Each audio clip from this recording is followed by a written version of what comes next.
اگر آپ کو ایمان اور یقین حاصل ہو تو پھر دعا کریں اللہ اس پر استقامت عطا فرمائے، پھر اس پہ ڈٹ جائے۔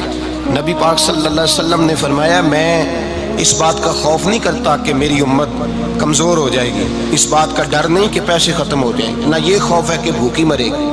حضور کس بات کا خوف ہے؟ تو نبی پاک نے فرمایا خوف یہ ہے کہ ان کا یقین کمزور ہو جائے گا۔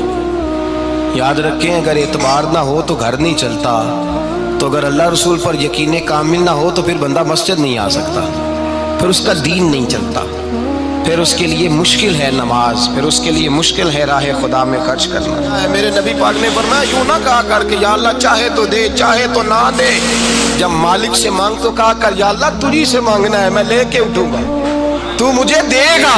فرمایا جتنا تیرا یقین کامل ہوگا اتنا ہی اللہ تجھے جھولی بھر کے عطا فرمائے گا۔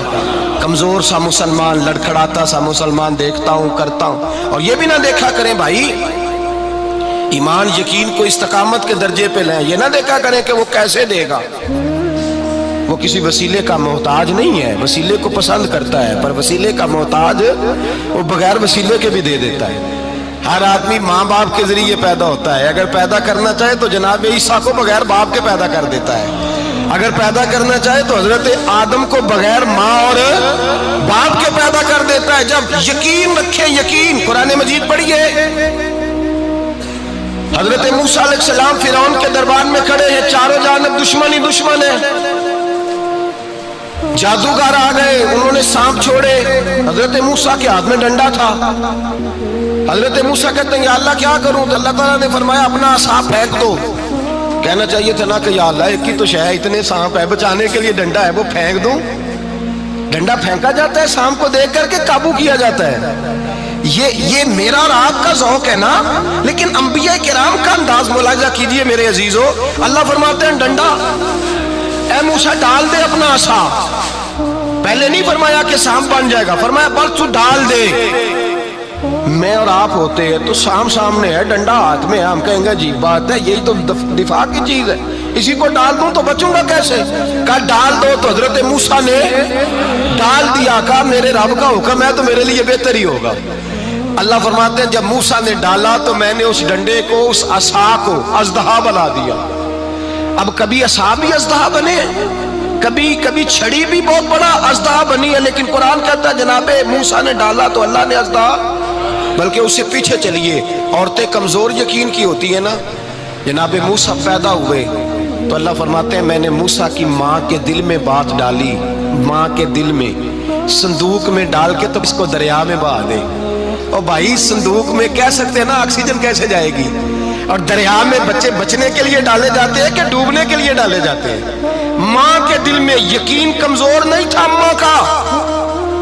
انبیاء کے ماں باپ موحد ہوتے ہیں، دین کو ماننے والے، ماں کے دل میں اللہ نے بات، اللہ قرآن میں کہتے ہیں میں نے وحی کی، میں نے القاء کیا، میں نے بات ڈالی۔ حضرت موسیٰ کی ماں کہتی ہے میں نے ڈال کے نا سمندر میں بیٹا، میں نے سمندر میں بیٹا ڈال کے صندوق میں بند کر کے رب کے حوالے کیا۔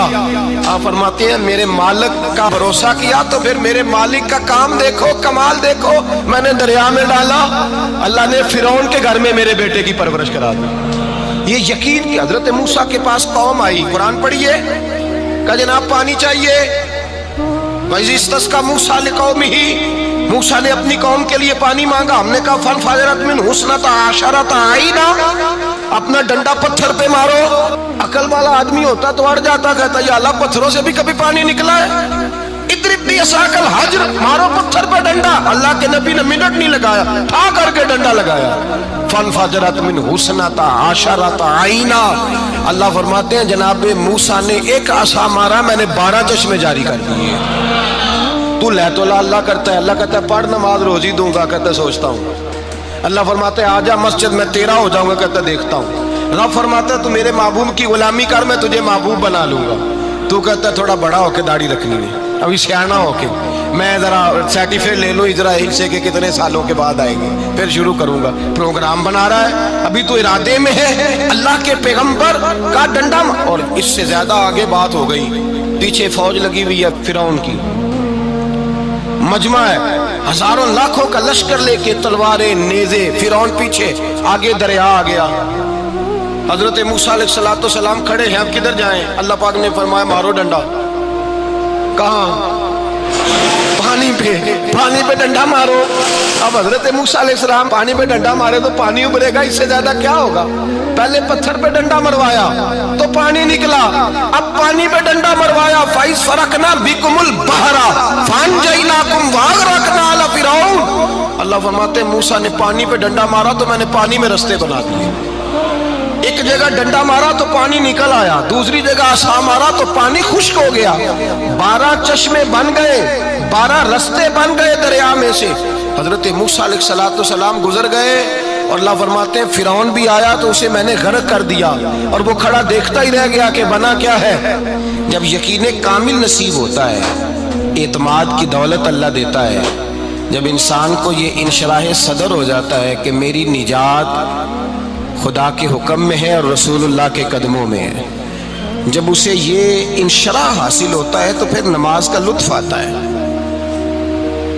غور کیجئے کیا جملہ کہہ دیا میں نے، پھر اسے نماز کا پھر اسے نماز بوجھ نہیں بلکہ نماز نہ پڑھے تو اس پر بوجھ ہوتا ہے، پھر قرآن مجید اس کی روح کا ساتھی ہو جاتا ہے، پھر عبادات، تقوی، پرہیزگاری، پھر وہ ایک سنت کے چھوٹنے پر پریشان رہتا ہے جب یقین کی دولت نصیب ہوتی ہے۔ قرآن مجید فرقان حمید نے کہا ایمان لاؤ تو پھر ایمان پہ ڈٹ جاؤ، مسلمان بنو تو پھر اسلام پر۔ پھر یہ جو کمزوری ہے نا، یہ دیکھتے ہیں، کرتے ہیں، چلتے ہیں، ابھی کل ابھی پرسوں بہانے ہیلے، ابھی میں نماز شروع کرتا ہوں دیکھتا ہوں لا الہ الا اللہ محمد الرسول اللہ صلی اللہ علیہ، جب کسی نے کلمہ پڑھا تو اس پر پورا دین ضروری ہے، پورا۔ اب وہ یہ نہیں کہہ سکتا کہ تھوڑا تھوڑا کر کے آؤں گا۔ یقین کی دولت نعمت ہے۔ اللہ پاک قرآن مجید میں فرماتے ہیں ان الذین قالوا ربنا اللہ ثم استقاموا، جنہوں نے کہا کہ اللہ ہمارا رب ہے اور پھر وہ اس پر ڈٹ گئے، پھر اس پر وہ کہا تو ڈٹ گئے، کھڑے ہو گئے، نہیں اللہ ہی رب ہے، اللہ ہی دینے والا، اللہ ہی مالک، اللہ ہی ہمارا رازق ہے، رب ہی ہمارا سب کچھ۔ جب ڈٹ گئے تو فرمایا تتنزل علیہم الملائکہ، پھر میں ان کی مدد کے لیے آسمان سے فرشتوں کا نزول فرمایا کرتا ہوں۔ فرشتے کیا کہتے ہیں؟ اللہ تخافوا ولا تحزنوا، غم نہ کرنا، خوف نہ کھانا، وابشروا بالجنۃ التی کنتم توعدون، ہم تو تمہیں اللہ تبارک و تعالیٰ کی اس جنت کی خوشخبری دینے آئے ہیں جس کا رب نے تمہارے ساتھ وعدہ کیا ہوا ہے۔ پھر فرشتوں کا نزول ہوتا ہے، لیکن شرط کیا ہے کہ ایمان لائے، اور پھر ایمان پر پھر یہ نہ سوچے کہ وہ کس طرح دے گا، وہ کیسے عطا کرے گا، وہ میری مدد کس طرح کرے گا، نظام کیسے چلے، ڈٹ جائے، کہے میرے اللہ کا حکم ہے تو میں نے حلال ہی کھانا ہے، میرے رب کا حکم ہے تو میں نے تھوڑے پہ ہی گزارا کرنا ہے، میرے مالک کا حکم ہے تو میں نے اپنی جیب دیکھنی یا دوسرے کی نہیں دیکھنی، میرے رب کا حکم ہے تو میں نے اس کی اطاعت میں رہنا۔ جب ڈٹ جائے گا اللہ کے احکامات پر، جب ڈٹ جائے گا تو اللہ فرماتا ہے پھر میں تیری مدد کے لیے فرشتوں کا نزول کروں گا۔ نبی پاک صلی اللہ علیہ وسلم نے فرمایا 2 دولتیں اگر کسی کو اللہ دے دے تو سمجھے اللہ نے اسے دنیا کی سب سے زیادہ دولت عطا فرما دی۔ یا رسول اللہ وہ کون کون سی چیزیں ہیں؟ فرمایا ایک جس شخص کو اللہ نے معاف کرنے کی دولت عطا کر دی، جو معاف کرنے لگ گیا، جس کی طبیعت میں درگزر آ گیا، جو معاف کرنے لگا، غلطیاں معاف کرنے لگا، جس کو ایک دولت یہ مل گئی۔ اور دوسرا میرے مصطفیٰ نے فرمایا جسے اللہ نے یقین کی دولت عطا فرما دی، جس کو یہ 2 دولتیں مل جائیں، ایک درگزر کرنا، دوسرا رب رسول پہ یقین کامل رکھنا، اسے کائنات کی ہر شے مل گئی۔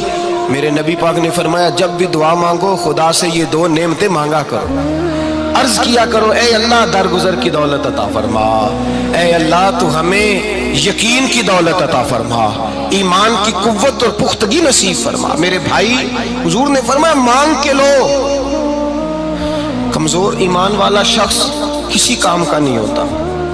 جس آدمی کے ذہن میں شک کا بیج ایک دفعہ جنم لیتا ہے وہ آدمی تو غلام سے بدتر ہے۔ بے کیف سجدہ، روٹھی روٹھی سی عبادت، اس کی زندگی کیفیات سے خالی ہے۔ جس شخص کو پتہ چل جائے نا لوگ میرے مخالف ہیں، اس کا تو سجن رہتا ہی کوئی نہیں۔ اصل بات یہ ہوتی ہے کہ یہاں سوچ بیٹھا ہے کہ دنیا میرے خلاف ہے، یہاں مخالفت یہاں بیٹھ گئی ہے، دو بندے باتیں کر رہے ہیں تو پریشان ہے، میرے خلاف ہی لگے ہوئے ہیں، میری بات ہو رہی ہے، کیونکہ اصل تکلیف کہاں ہے؟ اور اگر یہاں یقین کامل ہو گیا نا کہ سارے مجھ سے پیار ہی کرتے ہیں، تو پھر دو بندوں کو بات کرتا دیکھیں گے تو یہی سوچے گا میری تعریفیں کر رہے ہیں۔